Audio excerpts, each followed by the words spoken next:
Assalamualaikum warahmatullahi wabarakatuh. Selamat siang, salam dan bahagia. Perkenalkan kami dari kelompok Istiwoto. Kami beranggotakan saya sendiri, Abdul Malik Pradana, teman saya Adi Jayanto, dan Koirun Nisa Fadila, yang terakhir Lailatul Maghfirah. Kami akan mempresentasikan hasil diskusi kami tentang kasus-kasus pendidikan. Selanjutnya,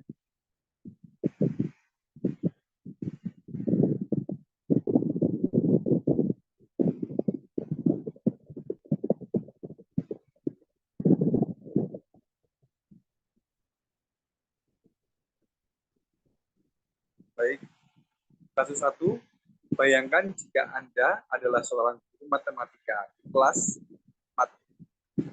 Saat ini Anda tidak menyampaikan materi mengenai matematika sosial, yaitu cari nilai rata-rata MER untuk memudahkan peserta didik dalam memahami pembelajaran. Anda mencoba untuk membuat urutan atau langkah-langkah yang perlu diikuti oleh peserta didik agar dapat mencari nilai rata-rata pada sebuah soal. Anda meminta kepada peserta didik untuk mengerjakan soal yang Anda berikan. Hasilnya, peserta didik mampu mengerjakan dengan benar sesuai dengan langkah yang Anda siapkan. Beberapa saat kemudian Anda meminta kepada peserta didik untuk mengulangi soal yang sama tanpa melihat urutan pengerjaan soal, dan peserta didik mampu mengerjakan dengan benar.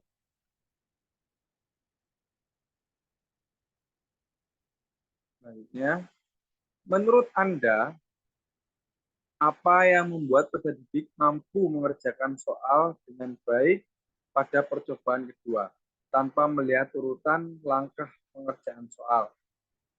Sebagai seorang calon guru dalam kegiatan belajar, seperti apa metode di atas dapat diterapkan elaborasi jawaban Anda dengan menyertakan teori yang berkaitan. Selanjutnya akan dilanjutkan oleh Mas Adi. Oke, selanjutnya untuk jawaban yang pertama, yaitu faktor utama yang menyebabkan peserta didik mampu mengerjakan soal dengan baik pada percobaan kedua tanpa melihat urutan atau langkah-langkah, yaitu pengalaman belajar yang bermakna. Melalui pengalaman belajar yang bermakna, konsep matematika yang dipelajari peserta didik akan membekas di ingatan mereka dalam jangka waktu yang lama. Selanjutnya, jawaban yang kedua. Sebagai calon guru, metode pada kasus tersebut dapat diterapkan pada pembelajaran yang memungkinkan pada peserta didik untuk interaktif, mampu bekerja sama, dan berkolaborasi dengan teman sebayanya dalam kelompok-kelompok kecil. Selain itu, salah satu pembelajaran yang dapat digunakan guru yaitu pembelajaran kooperatif. Metode pada kasus 1 juga dapat digunakan pada pembelajaran berbasis masalah atau problem-based learning. Berdasarkan pemaparan di atas, teori yang berkaitan adalah teori belajar behavioristik. Karena teori belajar behavioristik merupakan teori belajar yang berfokus pada perubahan perilaku peserta didik sebagai hasil dari proses pembelajaran. Selanjutnya, untuk kasus yang kedua. Rina adalah seorang guru di kelas 1 sekolah dasar. Sebagian besar peserta didiknya belum bisa berhitung dengan lancar. Rina sedang memikirkan cara yang sesuai untuk membantu setiap peserta didik menyelesaikan tantangan belajarnya. Menurut Anda, apa yang dapat Rina lakukan untuk membantu peserta didiknya sesuai dengan tahapan perkembangan usia? Mengapa Anda menyarankan hal tersebut? Elaborasi jawaban Anda dengan menyertakan teori yang berkaitan. Selanjutnya akan dibahas oleh Mbak Jairunisa.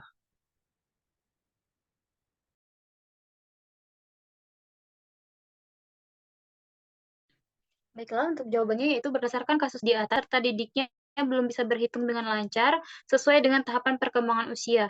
Jika diamati, dari tahap perkembangan peserta didik kelas 1 SD yaitu berkisar usia 6-8 tahun, dari usia tersebut masuk pada tahap operasional konkret menurut tahap perkembangan Jean Piaget. Menurut Piaget, sebagian besar peserta didik yang berada pada tahapan ini sudah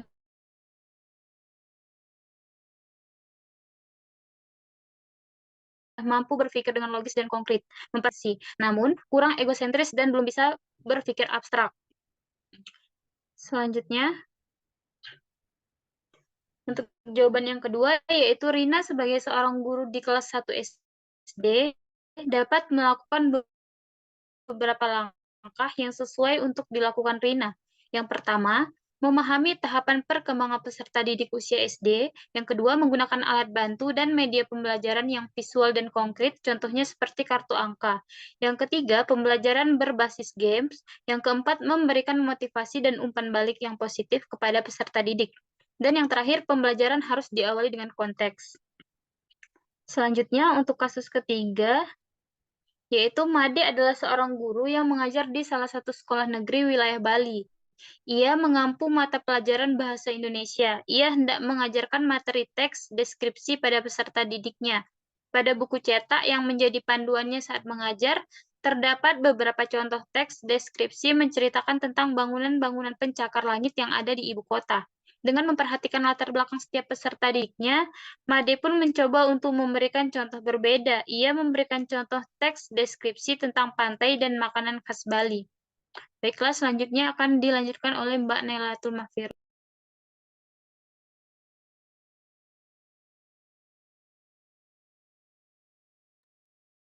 Oke, dari kasus yang dibacakan oleh Mbak Ica, muncul pertanyaan, menurut Anda, apakah pertimbangan dan keputusan Made sudah sesuai? Mengapa demikian? Dan pertanyaan kedua yaitu, prinsip apa yang Made gunakan dalam kasus tersebut? Elaborasi jawaban Anda dengan menyertakan teori yang berkaitan. Jawaban yang pertama,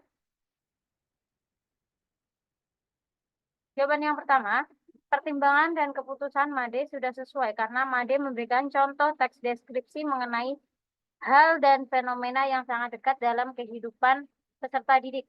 Memilih konten yang dekat dengan pengalaman dan lingkungan peserta didik dapat membantu mereka lebih terlibat dalam pembelajaran, karena mereka dapat mengaitkan materi dengan pengalaman mereka sendiri. Terdapat relevansi yaitu Made memilih dua subjek yang terkait dengan kehidupan sehari-hari siswa di Bali, pantai dan makanan khas. Hal ini meningkatkan minat siswa dalam belajar dan membantu mereka memahami hubungan antara teks deskripsi dan lingkungan mereka. Terdapat keanekaragaman, yaitu Made menciptakan variasi dalam pembelajaran dengan memberi contoh yang berbeda dari buku panduan yang lebih umum. Ini dapat membantu siswa memahami bahwa teks deskripsi dapat diterapkan pada banyak topik dan konteks. Untuk jawaban kedua, prinsip belajar Made adalah prinsip behavioristik, yaitu prinsip pembelajaran yang dirancang dengan mempertimbangkan tahap perkembangan dan tingkat pencapaian peserta didik saat ini, sesuai dengan kebutuhan belajar serta mencerminkan karakteristik, lingkungan, budaya peserta didik. Perkembangan peserta didik yang beragam, maka pembelajaran menjadi bermakna dan menyenangkan. Sehingga dengan adanya penerapan prinsip pembelajaran tersebut, sesuai dengan kebutuhan peserta didik serta pembelajaran tersampaikan dengan baik. Setelah tadi, untuk beberapa kasus kita, saya kembalikan ke moderator.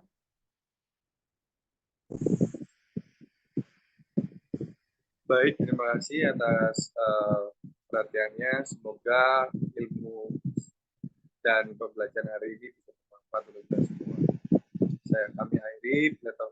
Assalamualaikum warahmatullahi wabarakatuh.